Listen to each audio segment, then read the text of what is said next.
شیشم کے بھاری بھرکم دروازے کے پیچھے سے آنے والی آوازیں خانزادہ حویلی کی خاموش راہداریوں میں گونج رہی تھیں۔ عنایہ کا چہرہ غصے سے تمتما رہا تھا اور اس کی آنکھوں میں بغاوت کی چمک تھی۔ چلا چلا کر کہوں گی، نہیں ڈرتی میں تمہارے لالہ سے۔ میں شادی میں بھی جاؤں گی اور ساڑی بھی پہنوں گی۔ کسی میں ہمت ہے تو روک کر دکھائے۔ اس نے زور سے اپنی کزن زویا کو کمرے سے باہر دھکا دیا، لیکن جیسے ہی وہ دروازہ بند کرنے کے لیے مڑی، اس کے سامنے کھڑے وجود کو دیکھ کر اس کے پیروں تلے سے زمین نکل گئی۔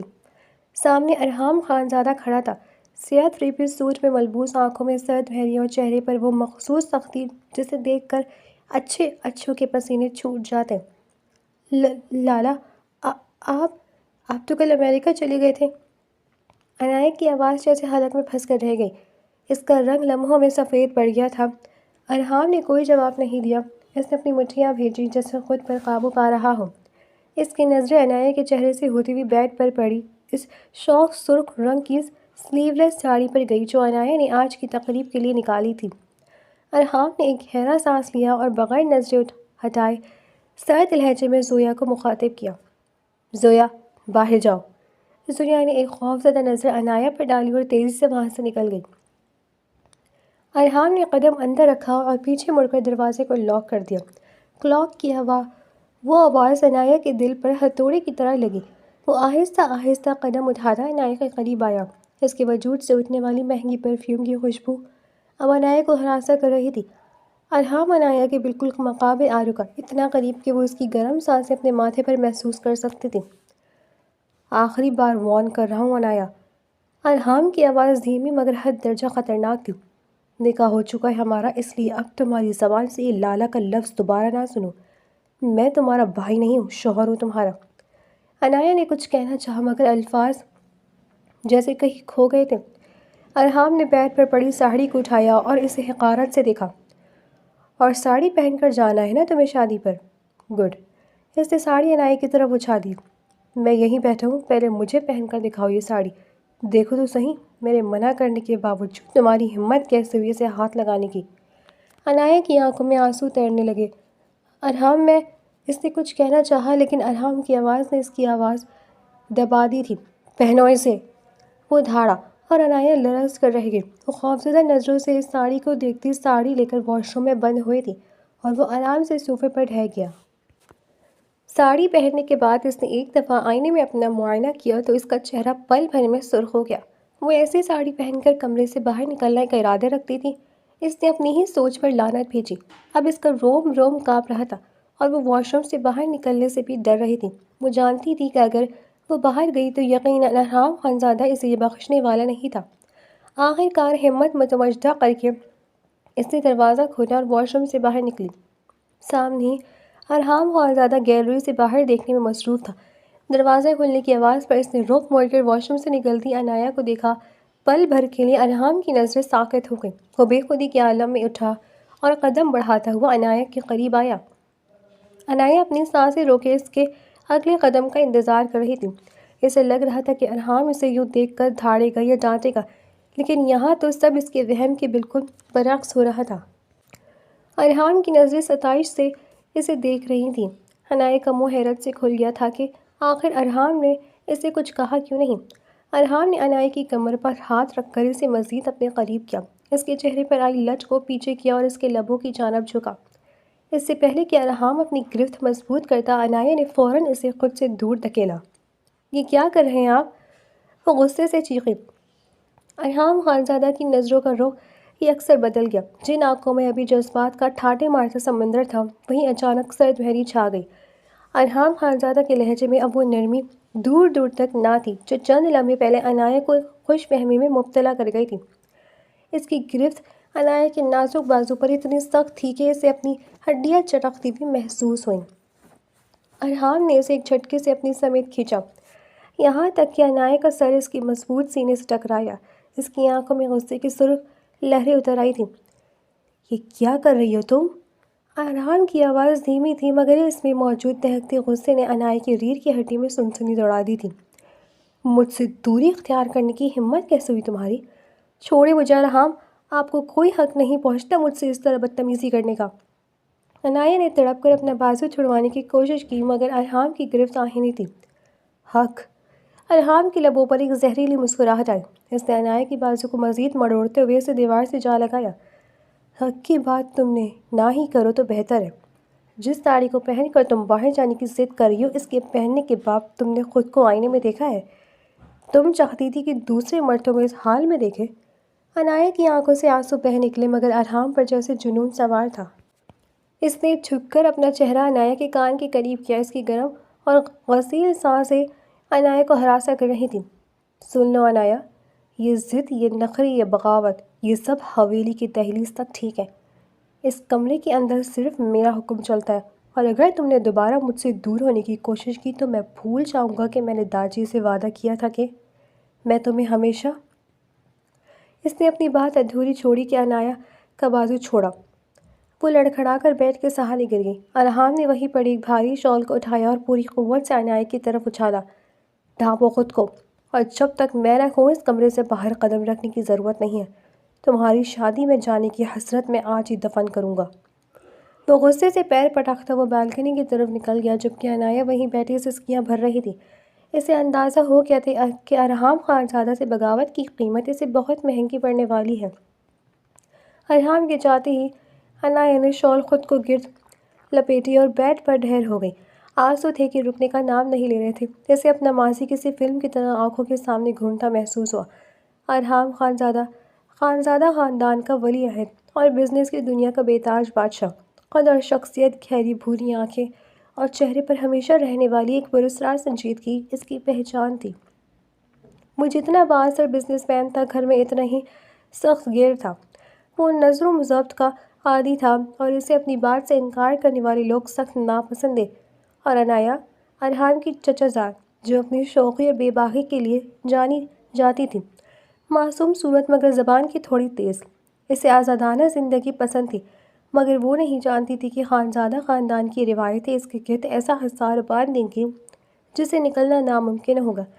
ان دونوں کی زندگیوں میں وہ طوفان 6 ماہ پہلے آیا تھا، جب داجی نے اچانک ان کے نکاح کا اعلان کر دیا تھا۔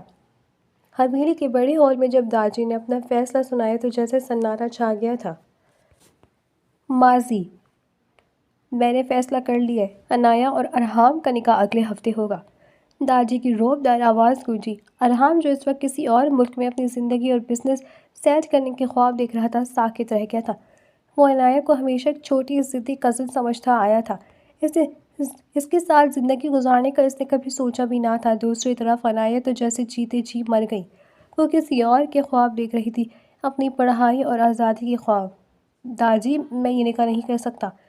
عنایہ ابھی بچی ہے اور میرا مزاج اس سے بالکل مختلف ہے۔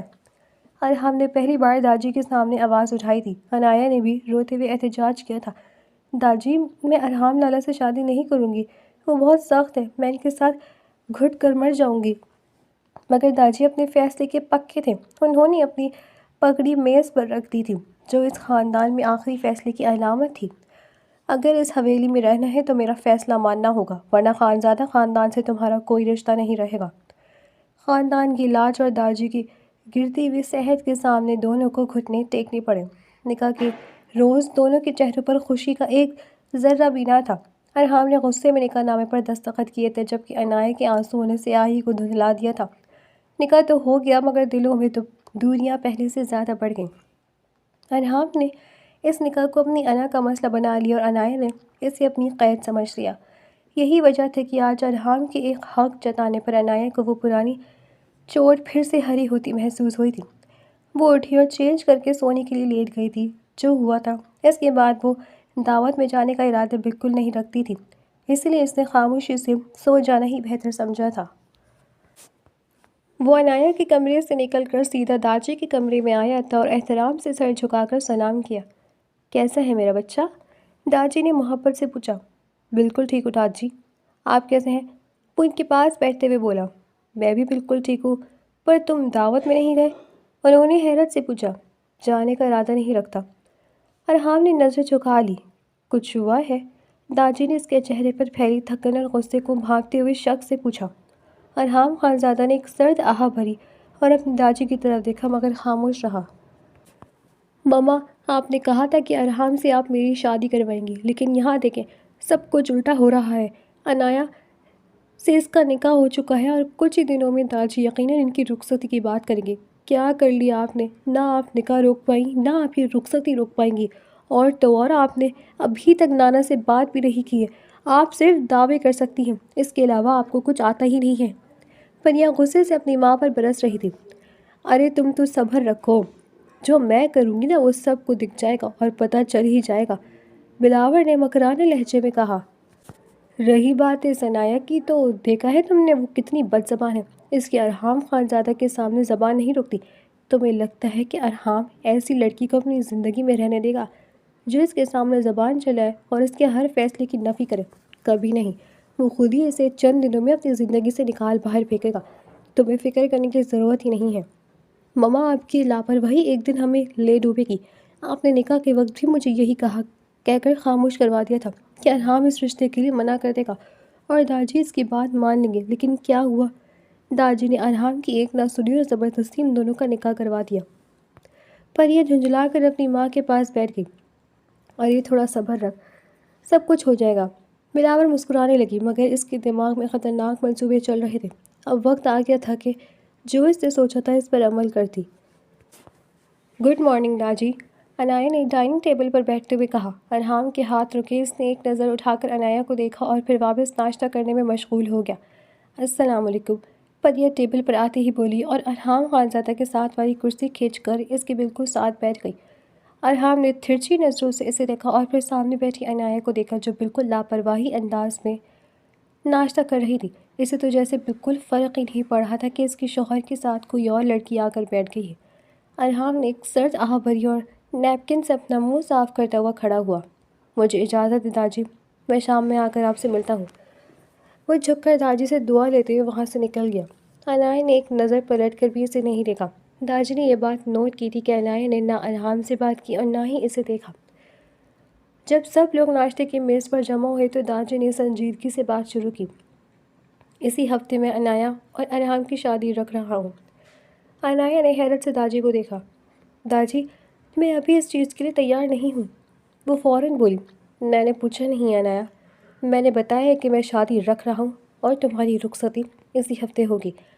اب اس کے آگے میں مزید کوئی بحث نہیں چاہتا، لہٰذا اس بات کو یہیں ختم کر دیا جائے اور خاموشی سے تیاری شروع کی جائے۔ وہ یہ کہہ کر کھانے سے ہاتھ کھینچ چکے تھے۔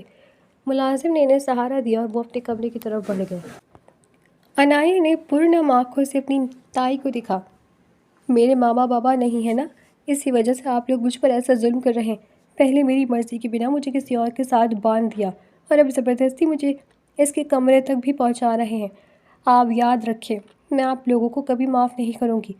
وہ روتے ہوئے وہاں سے بھاگی اور اپنے کمرے میں بند ہو گئی۔ اس کی تائی نے ایک ٹھنڈی آہ بھری۔ ماما فکر نہ کریں، بھائی اس کو سنبھال لیں گے، ابھی تھوڑا غصہ ہے اس لیے ایسی باتیں کر رہی ہے، جلدی سب ٹھیک ہو جائے گا۔ زویا نے مسکرا کر اپنی ماں کو تسلی دی۔ عنایا کمرے میں بند ہو کر پھور پھور کر رو رہی تھی۔ میں ابھی پڑھنا چاہتی ہوں، اپنے خواب پورے کرنا چاہتی ہوں، آخر کیوں کر رہے ہیں داجی میرے ساتھ ایسا؟ وہ غصے اور بے بسی سے چیخ رہی تھی۔ شام کے سائے گہرے ہو چکے تھے جب ارحام خانزادہ حویلی واپس لوٹا۔ اسے ڈرائنگ روم میں قدم رکھتے ہی فضا میں ایک عجیب سی سرگوشی محسوس ہوئی۔ اسے معلوم ہوا کہ داجی نے رخصتی کا حتمی فیصلہ سنا دیا ہے۔ وہ بنا کسی سے بات کیے سیدھا داجی کے کمرے کی طرف بڑھا، مگر راستے میں اسے پریا مل گئی۔ کانگریچولیشنز ارحام، سنا ہے اسی ہفتے تمہاری بربادی کا جشن منایا جا رہا ہے۔ پریا نے زہریلی مسکراہٹ کے ساتھ طنز کیا۔ ارحام نے اسے ایک سرد نظر سے دیکھا جیسے وہ کوئی حقیر چیز ہو۔ اپنی زبان کو لگام دو پریا، اور بہتر ہوگا کہ میرے ذاتی معاملات سے دور رہو۔ وہ اسے نظر انداز کرتا ہوا داجی کے کمرے میں داخل ہوا۔ سامنے ہی داجی جائے نماز پر بیٹھے تسبیح پڑھ رہے تھے۔ ارحام خاموشی سے ان کے پاس بیٹھ گیا۔ میں جانتا ہوں تم کیوں آئے ہو ارحام۔ داجی نے تسبیح روک کر اسے دیکھا۔ رخصتی کا فیصلہ اٹل ہے، عنایا اس گھر کی عزت ہے اور اب اسے تمہاری پناہ میں ہونا چاہیے۔ داجی، وہ ابھی ذہنی طور پر تیار نہیں ہے، وہ پڑھنا چاہتی ہے اور سچ تو یہ ہے کہ ہم دونوں کے درمیان اب تک ایک جملے کا ڈھنگ سے تبادلہ بھی نہیں ہوا۔ ایسی حالت میں رخصتی کیسے؟ ارحام نے اپنی الجھن بیان کی۔ محبت رخصتی کے بعد کے سفر میں پیدا ہوتی ہے ارحام۔ داجی نے اس کے کندھے پر ہاتھ رکھا۔ تم ایک ذمہ دار مرد ہو، اسے سنبھالنا تمہارا کام ہے۔ ارحام کے پاس کہنے کو کچھ نہ تھا۔ وہ کمرے سے نکلا تو اس کا رخ عنایہ کے کمرے کی طرف تھا۔ اس نے سوچا تھا کہ شاید وہ رو رہی ہوگی یا غصے میں ہوگی، مگر جیسے ہی اس نے دروازہ کھولا، سامنے کا منظر دیکھ کر اس کے قدم وہیں جم گئے۔ عنایہ زمین پر بیٹھی تھی۔ اس کے چاروں طرف اس کی یونیورسٹی کی کتابیں، نوٹس اور ڈگری کے کاغذات بکھرے ہوئے تھے۔ وہ رو نہیں رہی تھی بلکہ دیوانہ وار اپنے ان خوابوں کو سمیٹنے کی کوشش کر رہی تھی جو اب اسے بکھرتے ہوئے محسوس ہو رہے تھے۔ اس کے چہرے پہ ایک عجیب سی سپیدی تھی جسے کسی نے اس سے جینے کی وجہ چھین لی ہو۔ ارحام کی آہٹ پر اس نے نظر اٹھا کر اسے دیکھا۔ اس کی آنکھوں میں اب وہ پہلے والا خوف نہیں تھا بلکہ گہری نفرت اور صد بھری تھی۔ آ گئے آپ؟ عنایہ کی آواز اتنی اسپاٹ تھی کہ ارحام کو جھرجھری آ گئی۔ فتح کا جشن منانے آئے ہیں؟ مبارک ہو ارحام خانزادہ، آخر کار آپ اور آپ کی خاندان نے مجھے مکمل طور پر قید کرنے کا فیصلہ کر لیا۔ ارحام نے ایک قدم آگے بڑھایا۔ عنایہ، میں نے رخصتی کا فیصلہ نہیں کیا، یہ داجی کا ہے، بس کریں۔ وہ چیخی اور کھڑی ہو گئی۔ اس نے ایک کتاب اٹھا کر ارحام کے قدموں میں پھینکی۔ آپ نے کبھی میرے حق میں آواز نہیں اٹھائی، کبھی کہا کہ میں ایک انسان ہوں، کوئی جائیداد نہیں جسے ایک کمرے سے دوسرے کمرے میں شفٹ کر دیا جائے۔ آپ کو تو سکون ملے گا نا جب میں 24 گھنٹے آپ کی نظروں کے سامنے آپ کی قید میں ہوں گی۔ ارحام نے جھک کر وہ کتاب اٹھائی۔ وہ اس کے فائنل ایئر کے نوٹس تھے۔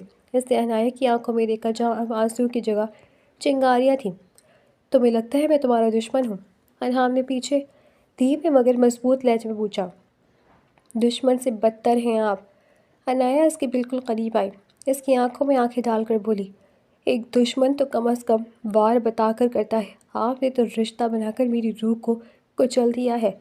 یاد رکھیں ارحام خانزادہ، آپ مجھے اس کمرے میں لے تو جائیں گے پر میرا وجود آپ کے لیے ایک ایسی دیوار بن جائے گا جسے آپ کبھی پار نہیں کر پائیں گے۔ ارحام نے خاموشی سے اسے دیکھا۔ اس کے دل میں کہیں ایک مروڑ سا اٹھا، شاید ہمدردی کا یا شاید اس محبت کا جسے وہ خود تسلیم کرنے سے ڈرتا تھا۔ اس نے کچھ کہے بغیر وہ کتاب بیڈ پر رکھی اور کمرے سے باہر نکل گیا، مگر اس کی سماعت میں عنایہ کے الفاظ کسی نوکیلے خنجر کی طرح پیوست ہو چکے تھے۔ باہر راہداری میں بلاور کھڑی ہے، سب سن رہی تھی اور اس کے لبوں پر ایک فاتحانہ مسکراہٹ تھی۔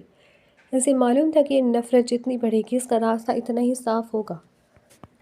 خانزادہ حویلی اس وقت کسی دلہن کی طرح سجی ہوئی تھی۔ ہر طرف رنگ برنگ کی روشنی اور مہمانوں کا شور تھا۔ ڈھولک کی تھاپ اور ہنسی مذاق کے درمیان کسی کو اندازہ نہیں تھا کہ حویلی کے کونے میں نفرت اور سازش کے جال بنے جا رہے ہیں۔ ارحام اور عنایہ نے اس دوران ایک دوسرے سے مکمل کنارہ کشی اختیار کر رکھی تھی۔ ارحام خود کو بزنس کی فائلوں میں گم کیے ہوئے تھا جبکہ عنایہ نے خود کو کمرے تک محدود کر لیا تھا۔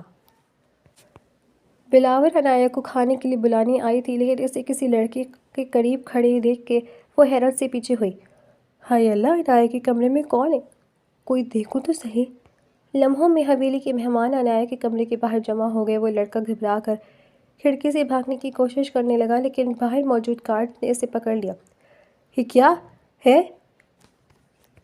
اور یہ کیا بے حیائی ہے عنایہ؟ شادی سے 2 دن پہلے یہ سب؟ بلاور نے مگر مچ کے آنسو بہاتے ہوئے سب کے سامنے تماشا کھڑا کر دیا۔ ہم تو تمہیں معصوم سمجھتے تھے پر تم تو خانزادہ خاندان کی ناک کٹوانے پر تلی ہوئی ہو۔ بلاور نے موقع کا فائدہ اٹھایا تھا اور اس نے زہر اگلنا شروع کر دیا تھا۔ مہمانوں میں چہمکیاں شروع ہو گئیں۔ کوئی حقارت سے دیکھ رہا تھا تو کوئی طنزیہ جملے کس رہا تھا۔ عنایہ کا چہرہ آنسو سے بھیگ چکا تھا۔ خدا کی قسم، میں اسے نہیں جانتی، میں تو نماز پڑھی تھی، خود اندر آیا ہے۔ وہ رو رو کر اپنی صفائی دے رہی تھی مگر شک کی دیوار اتنی اونچی تھی کہ کسی کو اس کی آواز سنائی نہیں دے رہی تھی۔ داجی کا سر جھک گیا تھا اور پریہ کے چہرے پر فاتحانہ چمک تھی۔ تبھی ہجوم کو چیرتا ہوا ارحام خانزادہ اندر داخل ہوا۔ اس کی آنکھیں غصے سے دہک رہی تھیں۔ اس نے ایک نظر لرزتی ہوئی عنایہ پر ڈالی اور پھر اس لڑکے کو دیکھا جسے تایا ابو کے ملازموں نے پکڑ رکھا تھا۔ بس کر دے سب، ارحام کی روب دار آواز پورے کمرے میں گونجی۔ سب خاموش ہو گئے۔ ارحام بیٹا، دیکھو اس لڑکی نے کیا گل کھلائے، اب بھی تم اسے اپناؤ گے؟ بلاور نے آنکھ پر تیل ڈالنے کی کوشش کی۔ ارحام عنایہ کے قریب آیا اور سب کے سامنے اس کے سر پر ہاتھ رکھا۔ جس نے بھی ایک لفظ مزید کہا وہ ارحام خانزادہ کی دشمنی کے لیے تیار رہے۔ اس کا لہجہ برف کی طرح سرد تھا۔ یہ میری منقوہ ہے، میری عزت ہے اور مجھے اپنی عزت پر کسی ثبوت کی ضرورت نہیں، مجھے اس پر مکمل یقین ہے۔ اس نے اس لڑکی کی گردن دبوچی اور اسے گھسیٹتے ہوئے باہر لے گیا۔ اور یہ گھٹیا ڈرامہ کسی نے رچایا ہے، یہ میں کل صبح تک پتہ لگا لوں گا۔ اور یاد رہے کہ ارحام خان زیادہ حساب کرنے میں دیر نہیں کرتا۔ عنایہ نے حیرت اور بے یقینی سے ارحام کی پشت کو دیکھا۔ وہ شخص جو اسے اپنا دشمن لگتا تھا آج وہی اس کی ڈھال بن کر کھڑا تھا۔ بلاول اور پریہ کے رنگ اڑ چکے تھے، سب لوگ کمرے سے جا چکے تھے، جبکہ عنایہ کمرے میں اکیلی رہ گئی تھی۔ لوگوں کے کہے ہوئے زہریلے الفاظ اب بھی اس کے سماعتوں میں ہتھوڑوں کی طرح گونج رہے تھے۔ جیسی ماں تھی ویسی ہی بیٹی نکلی۔ ماں اس گھر میں آئی تھی تو پورے گھر کا سکون برباد کر دیا تھا، اب بیٹی نہ جانے کیا گل کھلائے گی۔ داجی کو بھی یہی ملی تھی اپنے خاندان کے اکلوتے وارث کے لیے۔ ہر ایک جملہ بار بار اس کے ذہن میں گردش کر رہا تھا۔ اس نے اپنے کانوں میں ہاتھ رکھ لیا اور نفی میں سر ہلاتی ہے آنکھیں بند کیے چیخ اٹھی، نہیں نہیں، میں بد کردار نہیں ہوں، میری ماں بھی پاک دامن تھی، اس کا گواہ میرا رب ہے۔ وہ مسلسل چیخ رہی تھی، رو رہی تھی، لیکن وہاں اس کی سسکیاں سننے والا کوئی نہیں تھا۔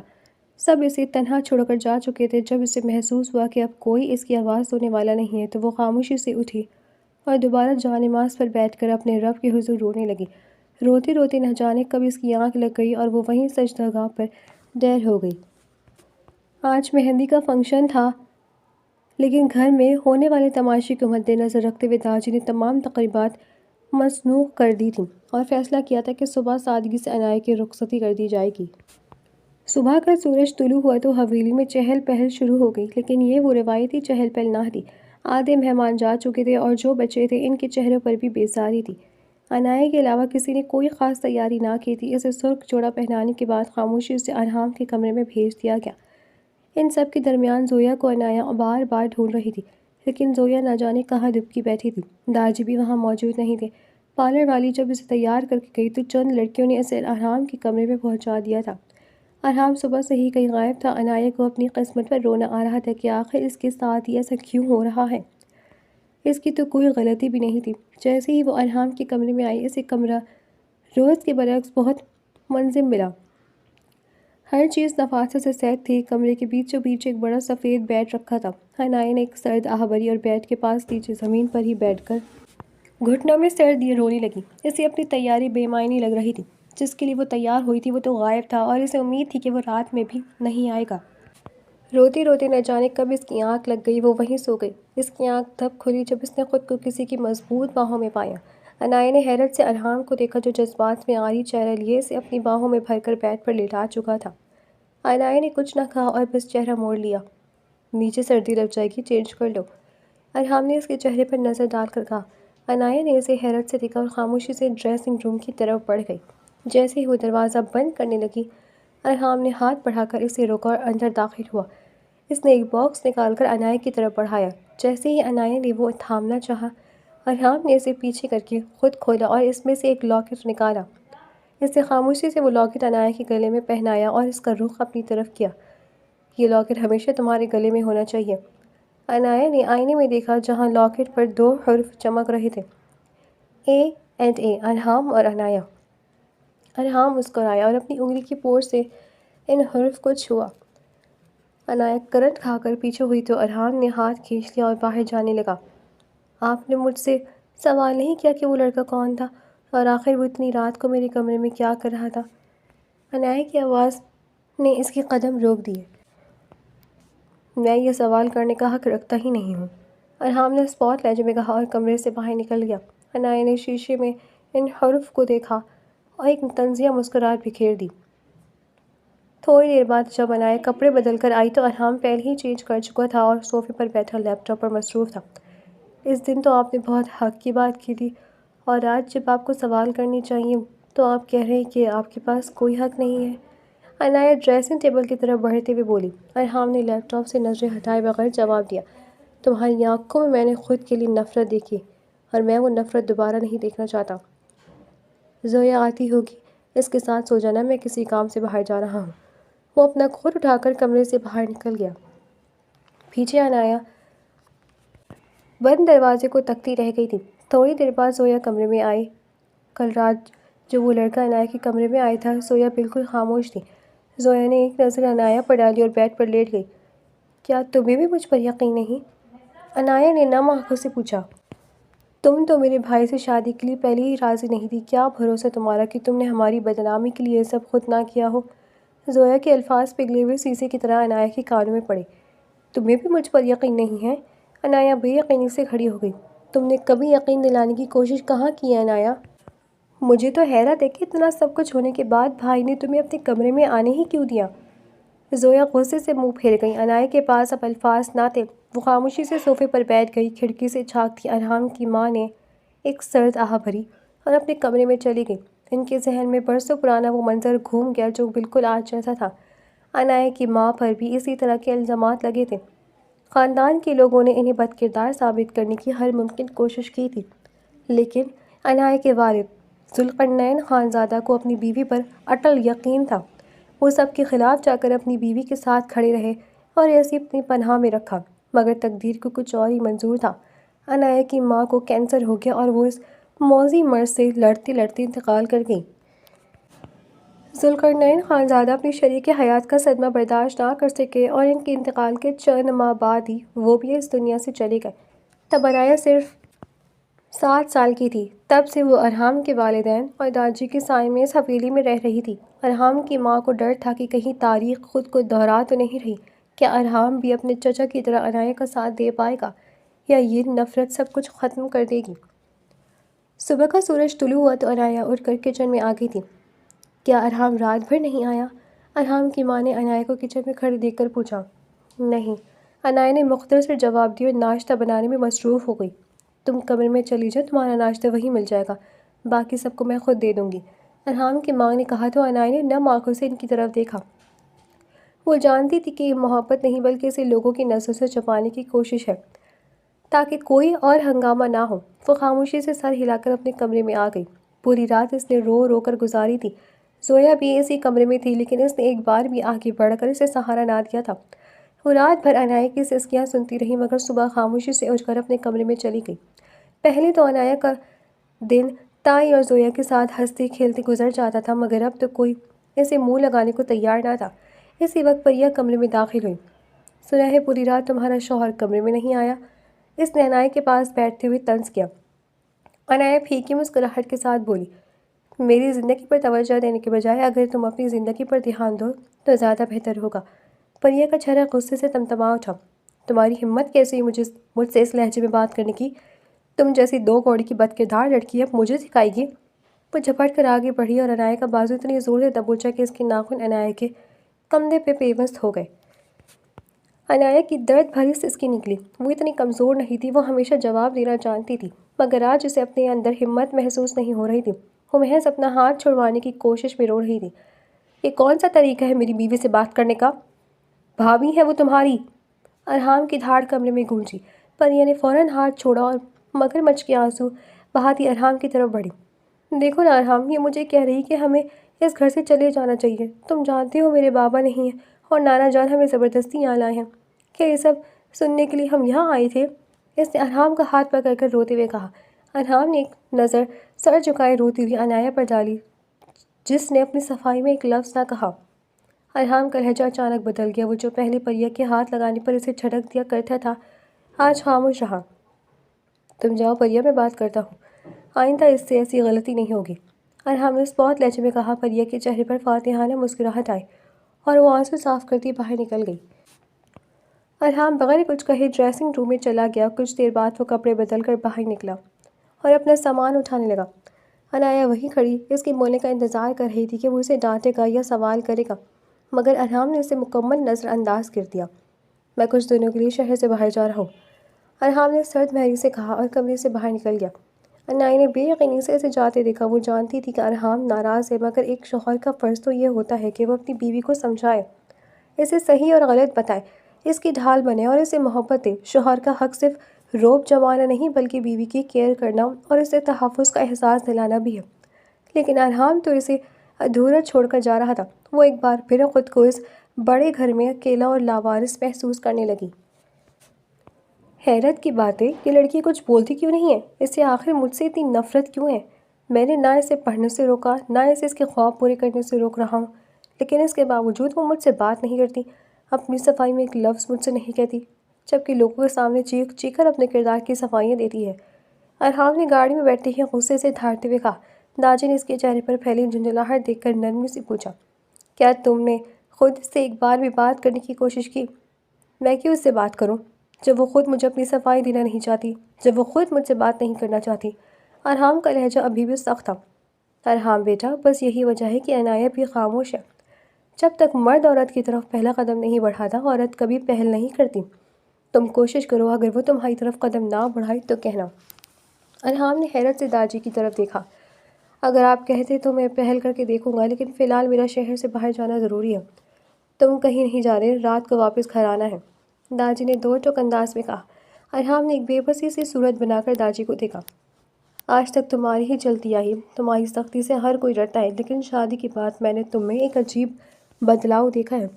وہ پہلے والا ارحام کہیں کھو گیا ہے۔ مجھے میرا پوتا واپس چاہیے۔ داجی کے اس جملے پر ارحام نے سنجیدگی سے سر ہلایا اور گاڑی آگے بڑھا دی۔ داجی کو ہسپتال چھوڑنے کے بعد وہ واپس گھر کے راستے پر تھا۔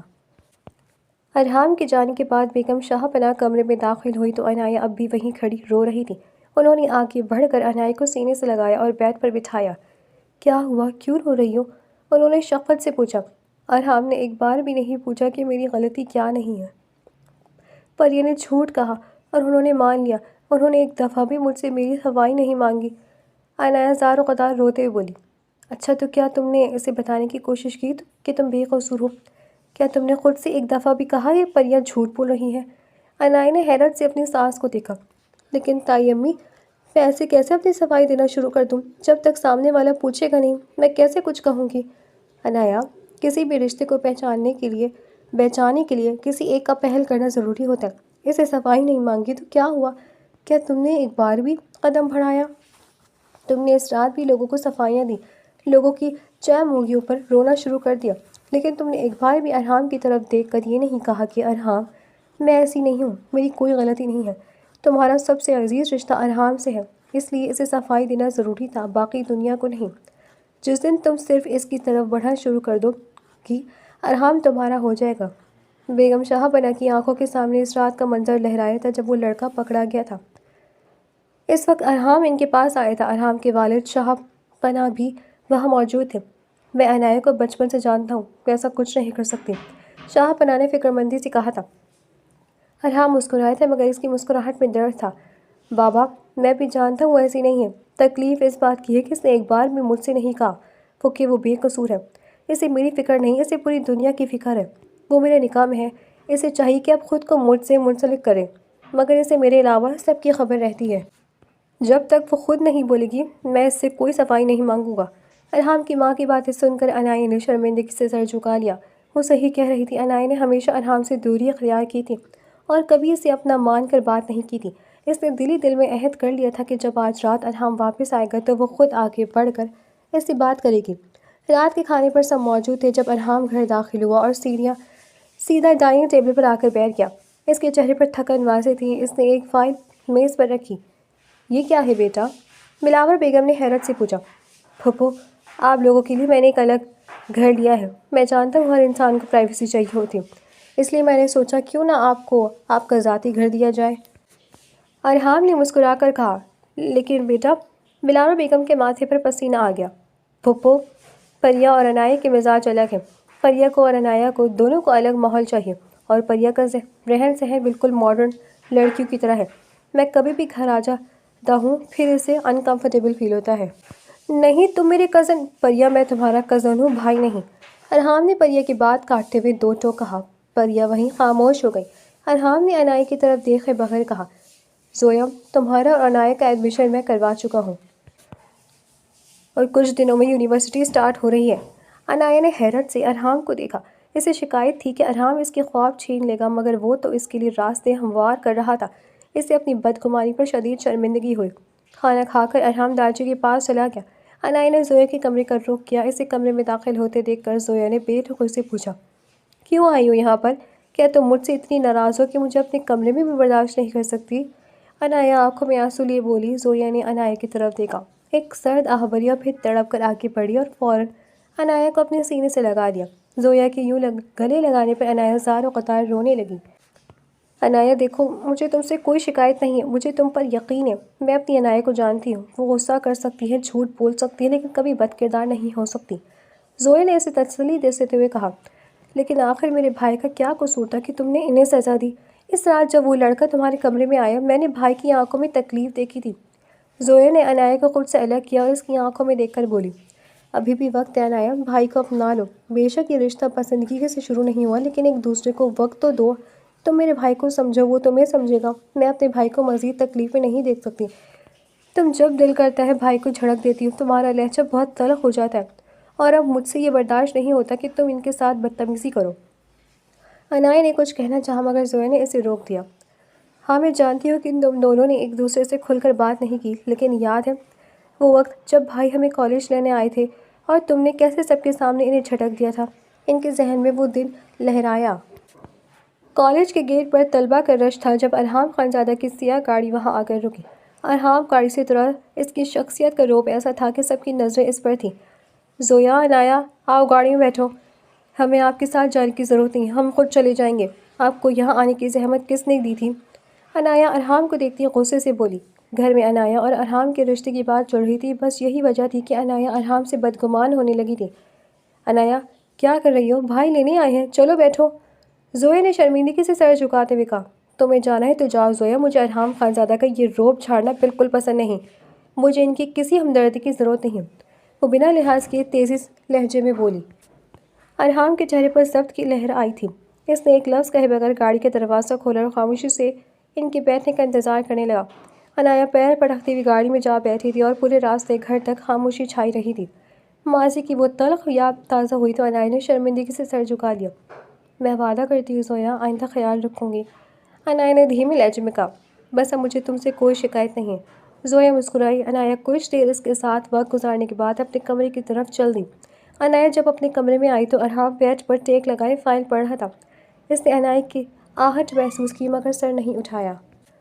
عنایہ نے ہمت جمع کی اور اس کے قریب جا کر کھڑی ہو گئی۔ ارحام، اس کی آواز لرز رہی تھی۔ ارحام نے فائل بند کی اور خاموشی سے اس کی طرف دیکھا۔ شکریہ میری پڑھائی کے لیے اور ہر اس چیز کے لیے جو آپ میرے کہے بغیر کر رہے ہیں۔ عنایہ نے نظریں جھکا لی۔ ارحام بیڈ سے اٹھا اور عنایہ کے بالکل سامنے آ کھڑا ہوا۔ اس نے عنایہ کی تھوڑی تھام کر اس کا چہرہ اوپر اٹھایا۔ تمہیں لگتا ہے میں تمہارے خوابوں کا دشمن ہوں؟ نہیں، مجھے غلط فہمی ہوئی تھی، میں نے ہمیشہ آپ سے بدتمیزی کی، آپ کو تکلیف دی۔ عنایہ کی آنکھوں سے آنسو ٹوٹ کر ارحام کے ہاتھ پر گرے۔ ارحام نے انگوٹھے سے اس کے آنسو صاف کیے۔ اس کا لفظ اب عنایہ کو ہراساں نہیں کر رہا تھا بلکہ سکون دے رہا تھا۔ عنایہ، رشتہ صرف نکاح سے نہیں بنتا، اعتبار سے بنتا ہے۔ جس دن تم مجھ پر اعتبار کر لو گی، اس دن تمہیں میرے ہر فیصلے میں اپنی بہتری نظر آئے گی۔ ارحام نے اسے دھیرے سے اپنے حصار میں لے لیا۔ عنایہ نے اس بار اسے دور نہیں دھکیلا بلکہ اپنا سر اس کے مضبوط سینے پر ٹکا دیا۔ کمرے کی خاموشی میں ان کی دلوں کی دھڑکنیں ایک دوسرے کا حال کہہ رہی تھیں۔ ارحام نے اس کے ماتھے پر اپنی محبت کی مہر لگائی۔ وہ اس لڑکی کو مجھے تم پر یقین ہے عنایہ، تم اب صفائی دینے کی کوشش کر رہی ہو، میرے لیے یہی بہت ہے۔ بس آئندہ لوگوں کو دیکھنے سے پہلے ایک نظر مجھ پر ڈال لینا، لوگوں کو زیادہ اہمیت مجھے دینا، سمجھی؟ ارحام نے پوچھا تو عنایہ نے اس بات میں سر ہلایا۔ پریہ کو آپ نے کہا میں آئندہ ایسا نہیں کروں گی، حالانکہ وہ تو مجھے بد کردار کہہ رہی تھی، عنایہ نے شکایت کی۔ میں نے سب سن لیا تھا، تبھی اسی لیے تو میں نے ان کے لیے ایک الگ گھر خرید لیا۔ مجھے تو یہ بھی معلوم ہے وہ لڑکا پھپھو کے کہنے پر تمہارے کمرے میں آیا تھا۔ اس سے پہلے کہ بات مزید بڑھے میں نے انہیں گھر سے الگ کر دینا ہی مناسب سمجھا۔ وہ آرام سے اسے سینے سے لگائے بول رہا تھا جبکہ عنایہ کا حیرت سے منہ کھل گیا۔ کیا؟ وہ بے یقینی نظروں سے اسے دیکھتی چیخی تھی۔ شش، بس اب پرانی باتوں کو بھول جاؤ، آج سے ہم ایک نئی شروعات کریں گے۔ ارحام نے سرگوشی کی۔ عنایہ نے صرف سر ہلا کر حامی بھر دی، کیونکہ اس وقت اس کی زبان سے زیادہ اس کی آنکھیں بول رہی تھیں۔